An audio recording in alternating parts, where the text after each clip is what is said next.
મળીએ બધા ટ્રેક્ટર ઉતારી. તો ગાઈસ ચેક કરો, આપણે ટુર્નામેન્ટમાં આવી ગયા છીએ. આપણા RX અને બક્સા ટ્રેલરમાં ચેક કરો દેખાતું હશે.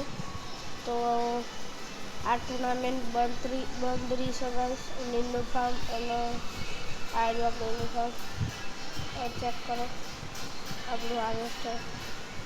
અને લકી ગોલ્ડ સ્મિથથી પણ આવી છે. અને આ ટ્રેક્ટર ફાર્મર પર આનાથી જગ્યાએ ખાલી કરવી પડશે. અને આ ટ્રોલી ઓર્ડર ભરાઈ જશે બીજી ટુર્નામેન્ટમાં મને ગાઈસ. અને આ લકી ગોલ્ડ સ્મિથે ટુર્નામેન્ટ બંધ કરાવી છે બીજી વાર. એને શું થાય છે ગાઈસ, તો બીજી વાર ટુર્નામેન્ટ બંધ કરાવશે તો આપણે એને એવી ટીપશું ને ગાઈસ. તો બીજી વાર ટુર્નામેન્ટમાં મળીએ. તો બાય બાય ત્યાં સુધી.